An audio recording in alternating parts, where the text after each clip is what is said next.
Since our last update, we have 1,187 new cases of COVID-19 in Louisiana for a total that we're reporting as of noon today of 6,424 cases. There are also 34 additional deaths reported in today's numbers, which makes a total of 273 deaths statewide. Right now we have 1,498 people hospitalized with COVID-19, which is a 23% hospitalization rate when you measure against the total number of cases in the state. Of those individuals in the hospital, 490 of them are on ventilators, which is about what we would expect based on the experience in other countries and in other states, that about 30% of the individuals who have to be hospitalized because of this disease will require ventilators. We also know that today's numbers were informed by 6,809 test results that were reported in the last 24 hours. That is the largest number of tests that have been reported in any 24-hour period. We also know that of those 6,809 tests, 229 were at the state lab, 6,580 came from private labs. And so this suggests a little more of the same yesterday, where we indicated that we thought that there was a backlog that is starting to break free because these tests have been taken actually, 2, 3, 4, 5, 6, 7 days ago, whenever it was. The results were slow to come in, but it appears that they may be coming in now, and that's fueling both the numbers of cases and the number of deaths. On the number of deaths, one thing that I want to make clear, we are not representing that 34 people died in the last 24 hours. What we're saying is in the last 24 hours, the reports were made of 34 deaths, and those individuals could have died before that, and we were waiting on a test to come in. And then when that death was linked to COVID, it actually becomes part of that day's report, even though the death may have happened before. Either way, we know that we have 273 individuals who have been who died as a result of COVID-19 in Louisiana up to now. Obviously, we continue to work to surge our testing capacity and lab throughput, and we want to extend more testing into more parts of the state, especially rural Louisiana. But I can tell you that we are number 3 in the country per capita in the number of tests that have been administered. And I want to thank Dr. Alex Bu and all the folks at the Department of Health and Office of Public Health who've worked so hard to ramp up the testing. And we have a lot of other individuals out there and entities who are ramping up their testing as well, and really appreciate that, because the worst thing is not knowing. Even when what you know is not pleasant, it's still much better for decision making, resource allocation, and so forth, to have more knowledge about what's happening rather than less. Now, at the end of my presentation, Dr. Alex Bu, as always, is here to take specific questions about testing. I want to show you another graph that we have today as well. We showed you this one for the first time last week. This is data that comes from Johns Hopkins University. The calculations are by Dr. Gary Wagner of the University of Louisiana Lafayette. We showed you the trajectory Louisiana was on in terms of overall cases. We remain very much on that trajectory. It is concerning, and we just wanted to put that up there next to Spain and Italy, and then you can see what happens if we have more effective mitigation measures, social distancing, the stay home in order, so forth, that if people follow them, we should start to flatten out and look more like South Korea, which is that blue line right across the middle. Obviously, that is our goal, because we will have fewer people die as a result of COVID-19 if we practice better social distancing, if we have more compliance with the stay-at-home order, if everyone practices the personal hygiene that we've been talking about now for weeks. So the trajectory remains very concerning, although we do have just hints of good news coming out of the New Orleans and Jefferson Parish region, that those numbers are starting to flatten a little bit. And I say that because every day we get new data and we update the modeling and we update the actual numbers and what we're seeing.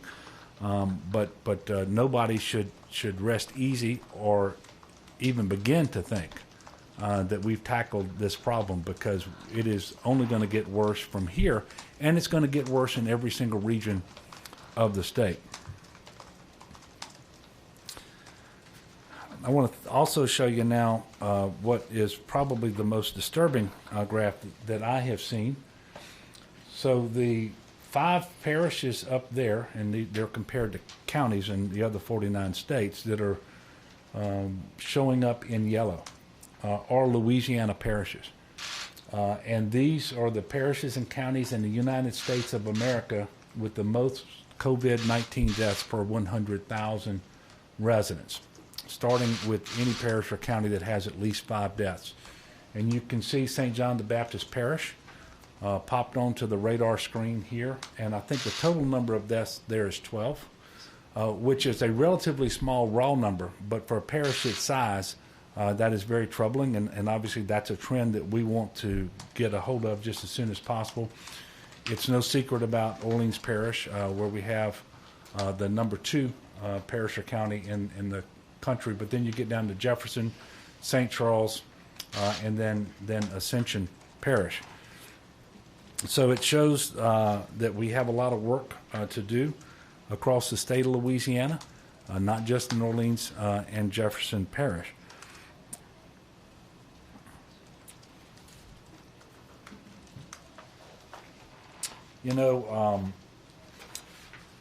Region 3 has popped up on our radar today from the modeling that we're doing, and Region 3 is St. Mary, Assumption, Terrebonne, Lafourche, St. James, St. John, St. Charles. So it's basically the river parishes plus Terrebonne and Lafourche as having what we currently believe to be the highest growth rate in spread of COVID cases in the state. And so I wanted to specifically address that.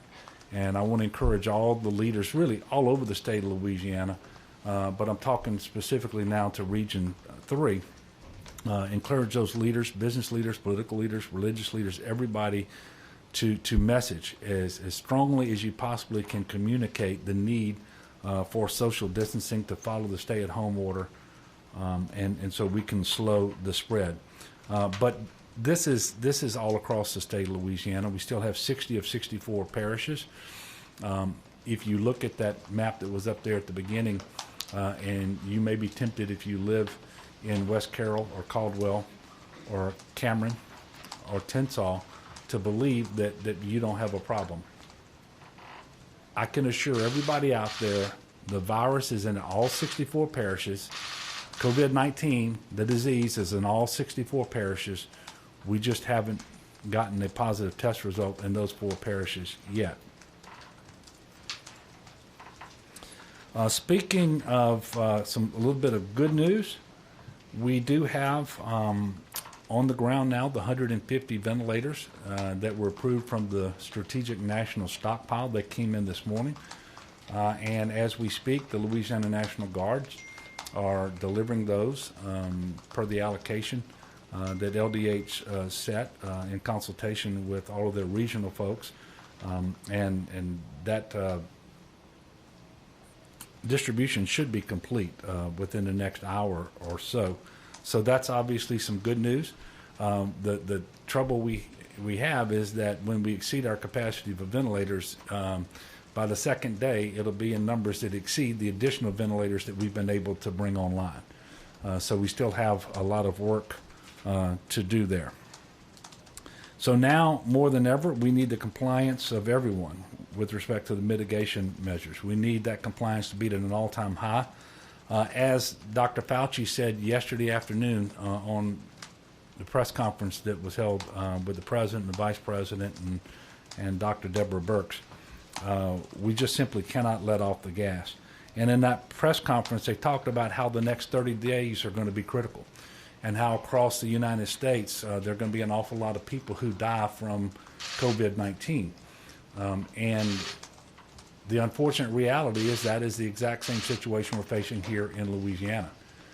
We cannot let our foot off the gas either. We have to have better compliance with these mitigation measures over the next 30 days.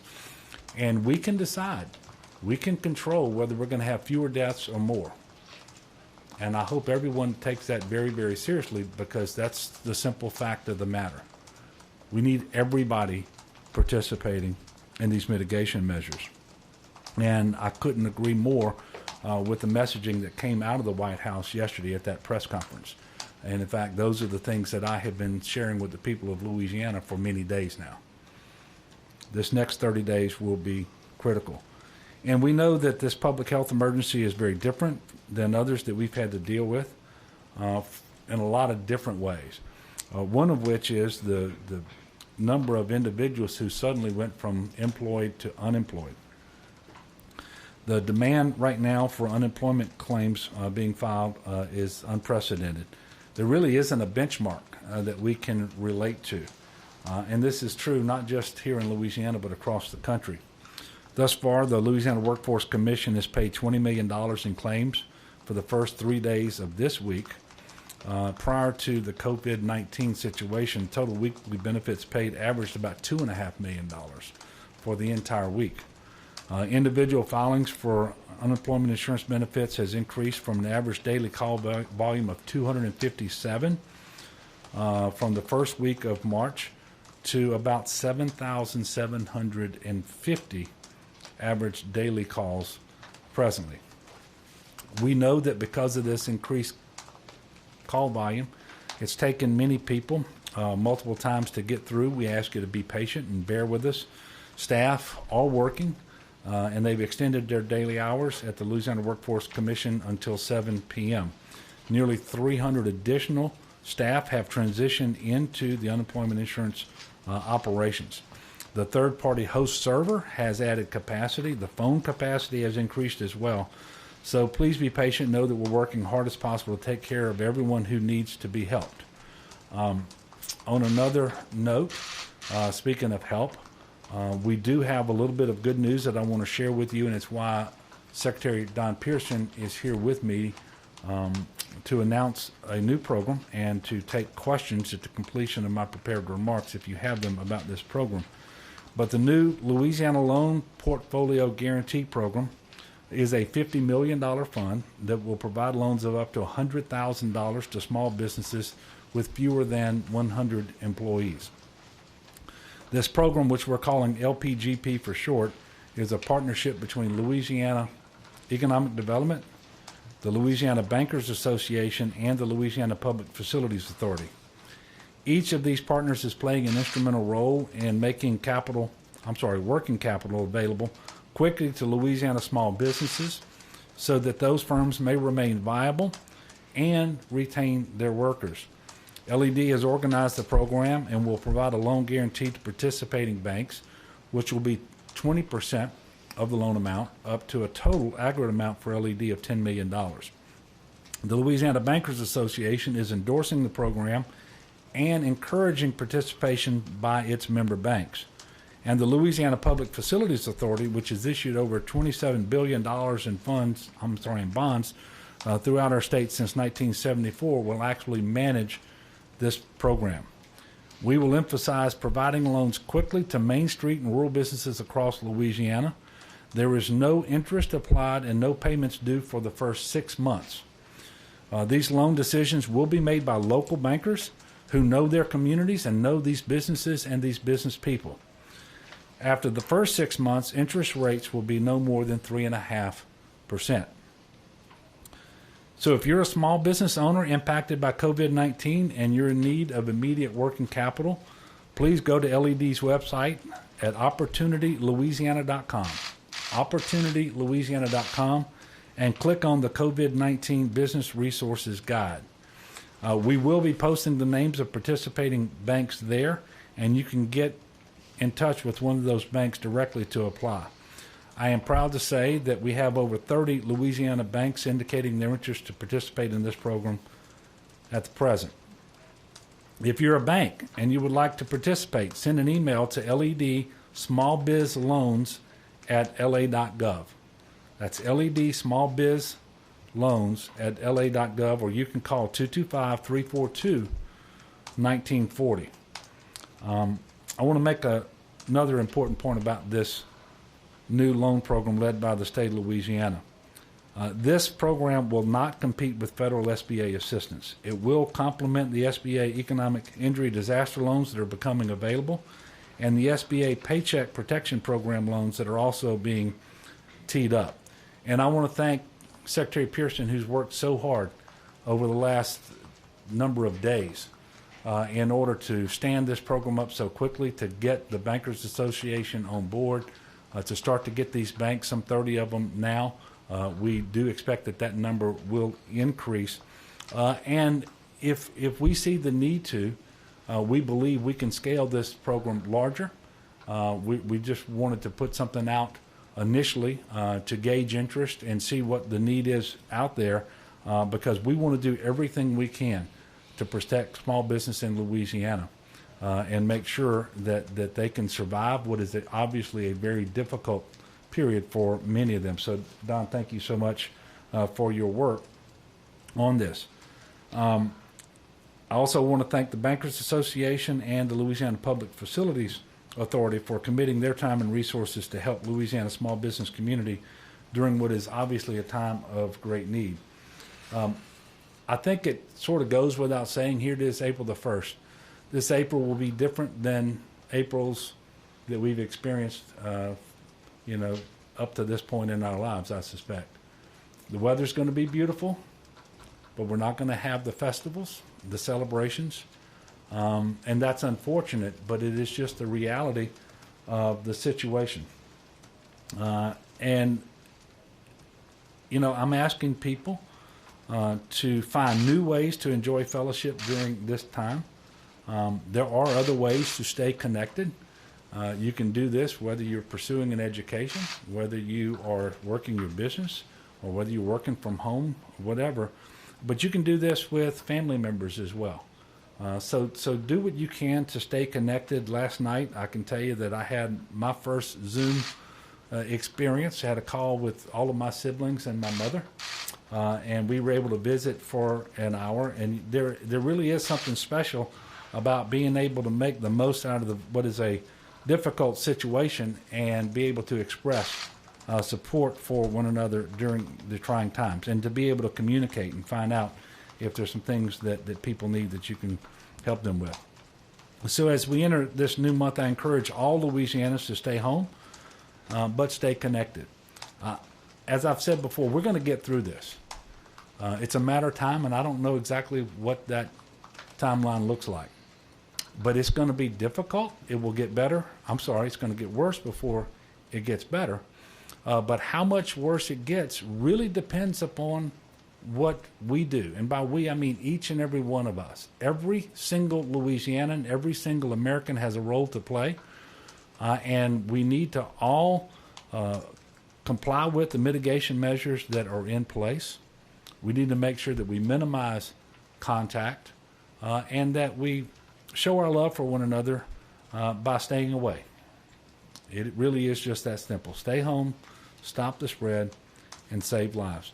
So we're going to open it up for questions, and what I want to do is the first part of the questions will be restricted to the Louisiana Loan Portfolio Guarantee Program. While I've got Secretary Pearson here, if you've got questions about that particular program, won't you ask them now? And then when you're finished with those questions, we're going to dismiss him for two reasons. He needs to get back to work. Secondly, we can practice better social distancing with one less person up here at the podium. Go ahead. I have a question about that, just trying to figure out where the money for that program is coming from, what the funding is, and in terms of how quickly the loans can turn around. Sure, great questions. And under the governor's leadership, we've been able to stand this program up very quickly by repurposing some money that exists at LED. You might recall we have the Louisiana Economic Development Corporation, which does a loan guarantee program for companies that we work with, typically a brick and mortar project. What we've been done now is sort of made a pivot and put the focus on small businesses and repurposed some monies.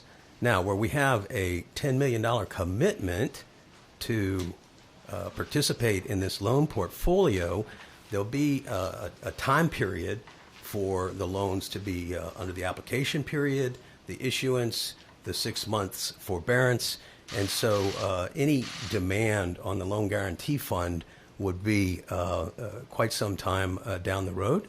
And again, a portion of this portfolio should perform very well, partnering with the banks on an 80-20 loan guarantee positioning. Essentially, there's 80% of their private capital that's in the loan disbursement. So they're going to make loans that they feel confident about. And so the performance of this portfolio should be pretty good. But with that said, we are lowering the risk profile for these banks. We're providing a 1% participation fee and underwriting some of their costs in that regard.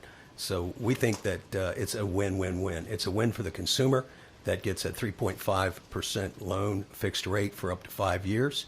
It's lowering the risk profile for the bank and accelerating their ability to deploy funding to our small businesses. That's the critical issue here. And certainly the state is playing this role in the guarantee position, so that's short of having to put the actual cash into an account. So, Secretary, the banks themselves will loan the money? Affirmative. You're just guaranteeing it through your $10 million fund. We're making we're giving some comfort to the banks and making the decision at the loan officer level. They'll do the underwriting, they'll do the credit analysis, they will administer the entire loan experience with that customer. So we're not waiting for any guidance out of Washington. There's not some other may-I that you've got to come back to the state for. This is enabling the people on the front lines, those loan officers, to make those decisions and deploy this capital. Secretary, so if you do participate, if you're a small business and you do participate in any of the loan programs through the federal government, you can still participate in this as well? Certainly, you can participate in our program without question. As for any influence or impacts that will have on eligibility at the SBA level, they'll have to get that guidance from their loan officer. Any other questions for the Secretary? I just want to echo the governor's remarks in that we're grateful for the team effort of the Louisiana Bankers Association, LPFA, who have all reacted very quickly, done work with us on the weekends to make this rollout as fast as possible, knowing that time is of the essence to our small business community out there. Thank you. Thank you, Don. Okay, I'll take your questions, and as I mentioned earlier, Dr. BU is here to take questions on testing. Yes, sir, Greg. Governor, have you identified the next region where you will surge temporary beds, and what facility that will be? Yeah. First of all, the answer is no.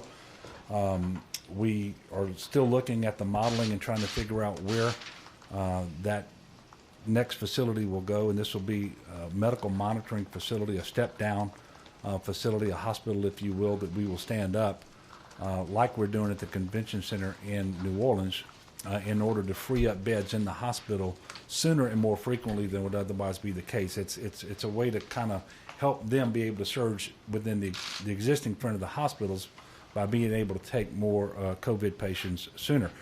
We will be identifying specific facilities by region over the next couple of days. We still have a little bit of time. We are working now to identify the staffing that we will need as we pull the trigger on these additional facilities that we're going to stand up. We're going to have a lot more information for you about this. They are coming, but there will be more? Yes, there are going to be more around the state. Probably not in every region, of the state. The Department of Health is divided into 9 regions. I think we're going to see them where they need to be, but we don't think we need to have 9. And the more you have, the harder it is logistically to set up and to sustain, especially as it relates to staffing. But there will be several more stood up across the state over the coming couple of weeks. Yes, ma'am. Governor, can you talk about the continued search for ventilators and which companies you've spoken to, if there are any companies out there doing donations, and if you're personally getting involved in making some of those calls and reaching out to folks about that? Well, we are looking for ventilators, obviously, from the Strategic National Stockpile. We were successful in getting 150 of those. We know that the federal government has retained some number on hand, which I think to be in the 9,000 to 10,000 range, and those will be made available on a case-by-case basis later as different hotspots, I guess you could call them, get within 72 hours or so of exceeding their vent capacity. And then you'll be able to make additional requests, and if you can support that request with the kind of data that the folks at the White House Task Force and FEMA are looking for, then you've got a decent chance of getting an additional allocation from there. We are also looking for ventilators through the Department of Defense, which has some on hand, and they are working with FEMA, and so they're not at the stockpile, but the Department of Defense has some, and we're looking for some there. We have traditional vendors that we have ordered from, and I can tell you that one of those has delivered, I think, 292 to date over the last 3 weeks, and that's been very helpful. But I would remind you all that not every ventilator is the same. And so there's a certain type of ventilator that you would expect to see in an ICU room that is, the optimal ventilator to help with acute respiratory distress syndrome. Did I say that right? And so not all of the ventilators that we're able to source are of that caliber, but we know that a ventilator is better than no ventilator, which is why we're also out looking and inventorying at Tier 2 facilities ventilators that might be used for anesthesia purposes in a surgical center, other breathing devices. We're even looking for EMT type ventilators that you might see in an ambulance, for example. So we're doing all of that. The Department of Health is inventorying those and making decisions about allocating those, obviously primarily now to Region 1, which is the place in the state that I think we're showing that by April the 6th, according to today's numbers, and as you know, these change slightly a little bit every day, not much, but April the 6th is when we believe that we will exceed the vent capacity in the Orleans-Jefferson Parish region. That is Region 1. So this is a never-ending process. I had a call with the National Governors Association. Almost all the nation's governors were on that call, and the ventilator issue just came up over and over and over again.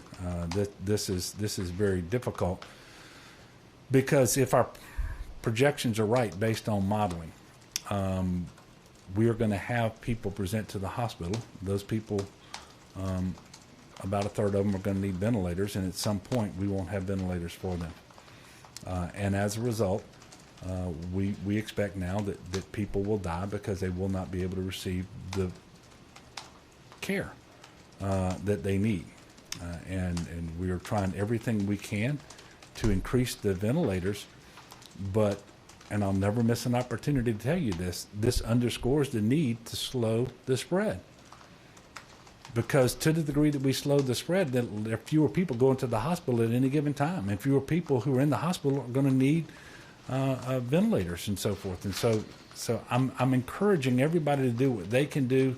Rest assured, we're doing everything that we can do to surge in medical capacity. Yes, sir, Jeff. You mentioned that April 6th is when the ventilator capacity will be reached in New Orleans. So on say if that does happen, and then April 7th comes around, somebody reports to a hospital there in New Orleans, needs a ventilator, what's going to happen? Well, I think you just answered your question. We won't have a ventilator to put them on. Now, Dr. B, I don't know whether that date includes the ventilators that we delivered today, for example, but even if it didn't, you're only talking about a half a day's difference, or maybe you get a full day out of it.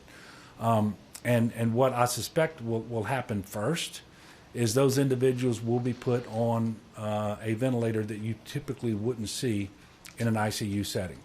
And so it's not optimal, but before we run completely out, you're going to see individuals on these breathing devices that have been retrofitted or modified in some fashion so that they can function as a ventilator. You're going to see them on the surgical center anesthesia ventilators and so forth.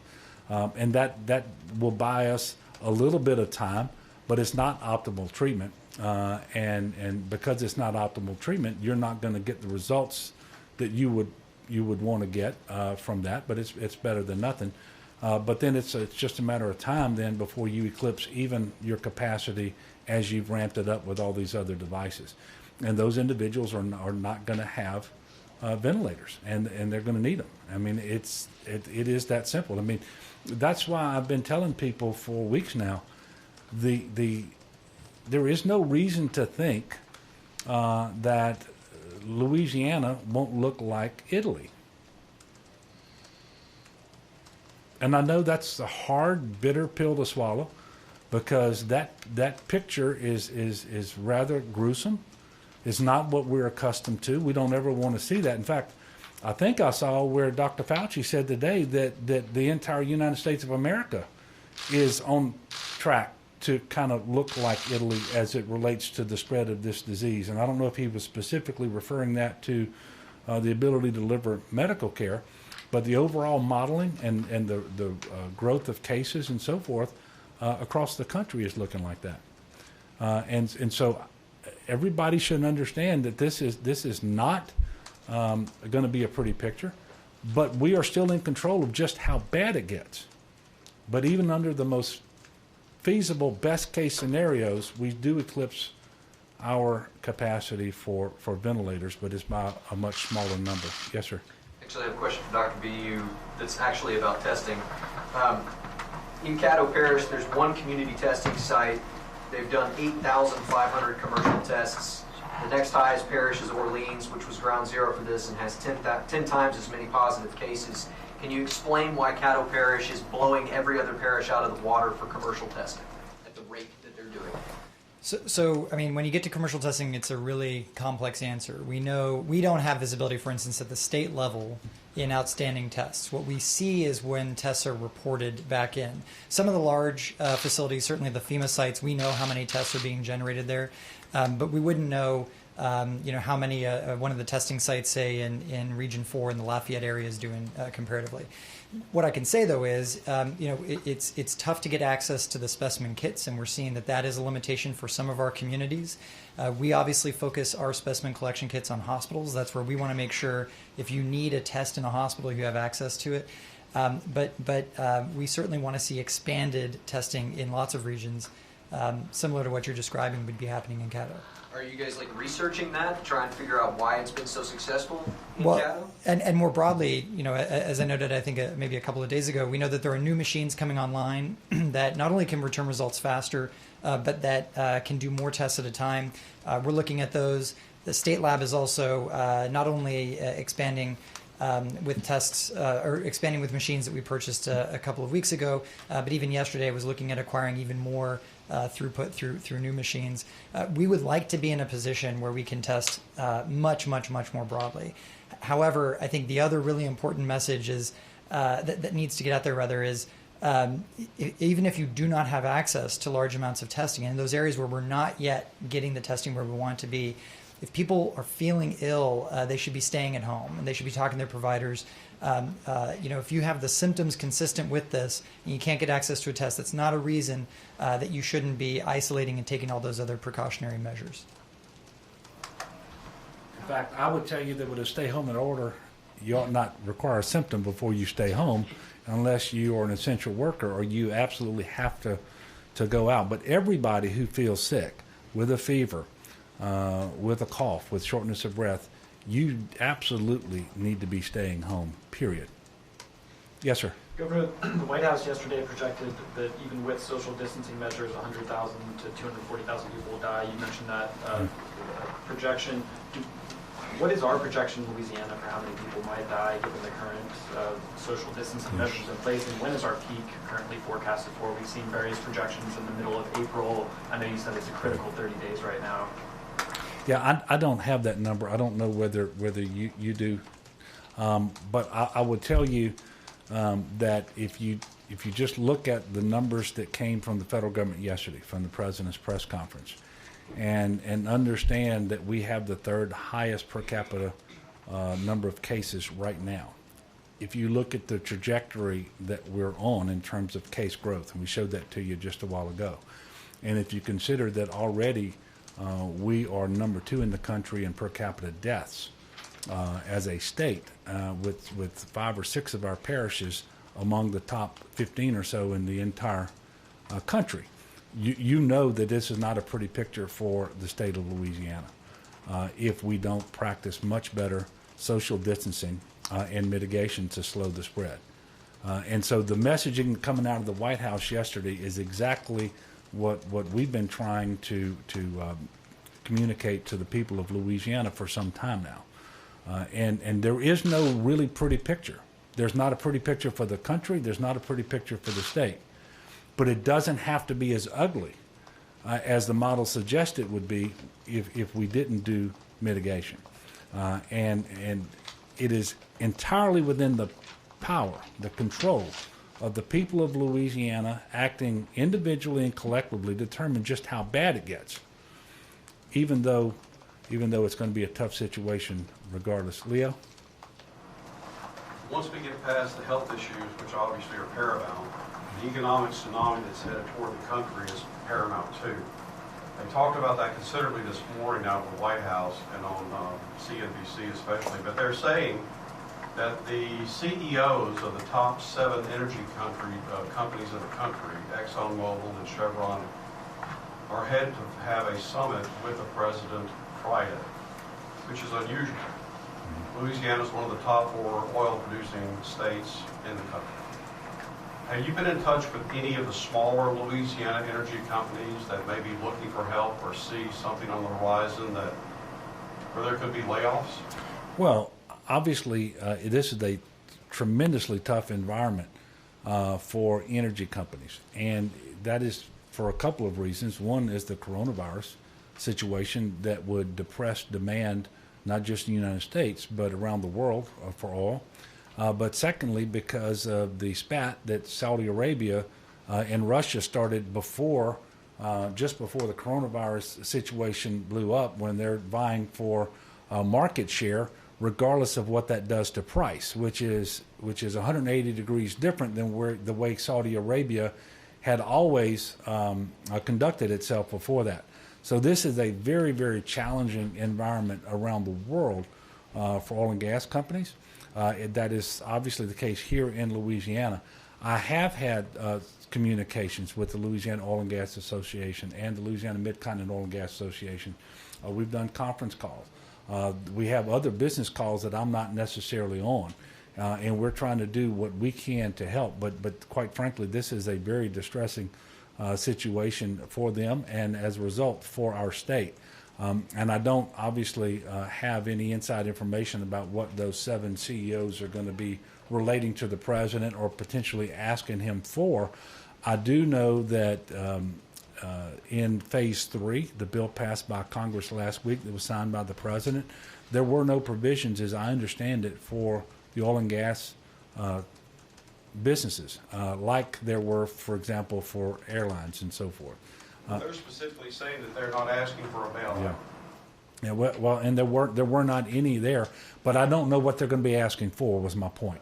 I know what wasn't in Phase 3, the legislation that Congress passed. I don't know what they're going to be asking for, but obviously we remain committed here in Louisiana to meeting with them and seeing what we can do to potentially help them as Prices well. dropped from $60 a barrel down to $20, West Texas Intermediate today.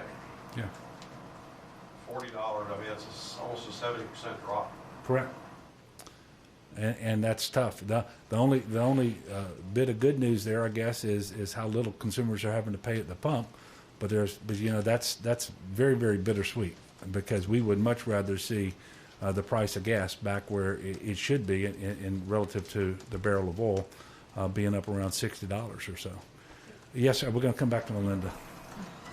Governor, have you gotten any additional guidance from the federal government about the $1.8 billion that the state is supposed to be getting from Congress, and when that will be received and what it can be used for? Like, can it be used as the state's 25% match with FEMA, for example? Okay. I'm going to share with you what I know. It's not a lot. On the call with the National Governors Association this morning,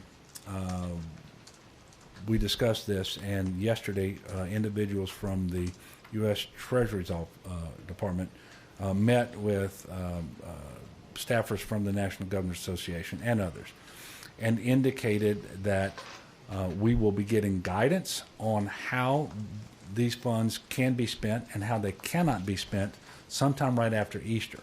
The funds themselves should be made available on or about April the 24th, which is almost the 30-day period, because the law requires the funds to be made available within 30 days. Now, we are being told that you cannot use the funds to make up for revenue that has been lost, but you can use it for expenditures that have been incurred because of the coronavirus and COVID-19. And that there will be tremendous flexibility in the guidance that comes from Treasury on or about April the 24th as it relates to expenditures that are covered. You know, for example, one of the things that I'm interested in knowing, and just as a reminder, the amount coming to the state of Louisiana is going to be right at $1.8 billion. I am interested in knowing whether that funding, if it's going to be flexible, can be used to pay our state share of the 25% cost match that we have to put up for a FEMA-approved expenditure. Because typically you can't use federal sources of funding for a non-federal match. But in this particular case, I believe we will be able to do that, but that is not yet clear, and we are asking for clarification on that. But we should know a lot more right after Easter, in about 2 weeks, and then we should get the funding on or about April the 24th. Yes, sir. Why are you more, and maybe Dr. B, why are you more apt to die in Louisiana than elsewhere? Is it because of subpar care, because you're more prone to underlying conditions? Why is that? Well, we've been reporting for decades, generations, that we have more chronic health conditions per capita in Louisiana than most states. And when you factor that with the number of cases per capita and the growth that we've been showing you, and that those underlying health conditions are the very ones that make you most susceptible, most vulnerable to this virus, what you see playing out is something that's very tragic. And you know, obviously we wish it weren't so, but we have individuals who are dying in greater numbers because they have diabetes in greater numbers, because they have kidney disease in greater numbers, because of the obesity. Those are the three chronic conditions that account for most of that. But there are others. Could be respiratory disease or condition, and heart disease, for example. And I'll ask Dr. Bu if he wants to come and amplify that message or correct it, but he and I had this conversation just before we came in, and that's what he told me. It is not because of substandard care. I will tell you, our hospitals, our medical professionals are doing a tremendous job, and it is not because of substandard care. But I'm asking people in Louisiana to understand that their fellow Louisianans, because of the reasons that I just mentioned, are more vulnerable than other people. And so we have a greater duty, it seems to me, to be good neighbors and to practice the social distancing and to comply with the stay-at-home order. Yes, sir. You did mentioned very briefly that you're starting to see some numbers flatten, I believe, in the New Orleans area. Can you be very specific about which numbers are starting to flatten and what data is driving that surge? So any one day's numbers can be an anomaly and don't necessarily indicate a trend. And we are looking at modeling coming from different places, not just ours, and try to see whether there is a confluence, if you will, of these models. And it just appears that with the rate of growth of new cases in that region, in Region 1 around Orleans and Jefferson Parish, that we are starting to see a slight tapering off. I hesitate to say that for a couple of reasons, one of which is tomorrow's data could upend that altogether. Secondly, some people will hear that and think, oh, well, our job is done. Well, that is just, completely erroneous. Nothing could be further from the truth. We have a long way to go.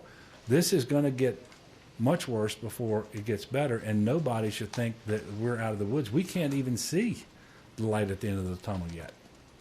Last one, Sam? Yes, sir. Yeah, Governor, the stay-at-home order is now in place until April 30th. But Well, it's not technically, but it will be. it will be. Yeah, but before the end of the week, we're going to extend this order through April the 30th, and we're going to extend all of the current proclamations to that same time period and get them all. They'll all be wrapped up. So this next proclamation you see is going to be a long one, because we're going to take all those measures, put them in the proclamation again, and extend them to April 30th. But go ahead. Before that, I know you indicated that this was more like 4 weeks after the April 13th, which would take us well into May. But how long should people be prepared in their minds to have social distancing measures and restrictions in place by the state, even though the date right now or this week will only be April 30th? Yeah, well, the intensity of the mitigation measures and how long they continue will be a result of the facts on the ground. I think that people should start trying to prepare themselves in their minds that it's going to be a long time before we're back to normal. Even after the most restrictive measures are lifted, we don't know yet whether there's a seasonality to this virus. We hope and pray that there will be some diminution in the virus in terms of its spread and the cases across the summer. There's some reason to think that may happen, but there are other reasons to think it won't, because it's been spreading south of the equator, where it's been warm. So we don't know. I will remind you that this virus could come back this fall. And when I say come back, that assumes that it never leaves. But it could come back this fall. That's exactly what happened with the Spanish flu situation in 1918. There was a spring outbreak, and people thought it was over. It came back, the exact same strain of the flu, and killed many millions more in the fall. And so that could happen. It all depends on when the first really effective and proven therapeutic treatment comes online. It depends on when we actually have a vaccine that is approved before things can get back to normal. And then I suspect there's going to be an effort at some point, and the testing has to be developed and approved by the FDA, to measure whether people have developed the antibodies or immunity to it. And if so, those individuals will be able to resume something that looks like a normal life sooner than others, people that haven't yet caught it, while we're still looking for therapeutic treatments and vaccinations.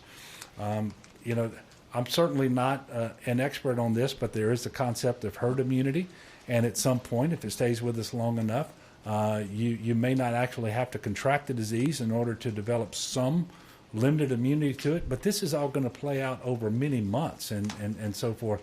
But what I'm trying to say is people should go ahead and start coming to terms that things are going to be a long time getting back to normal.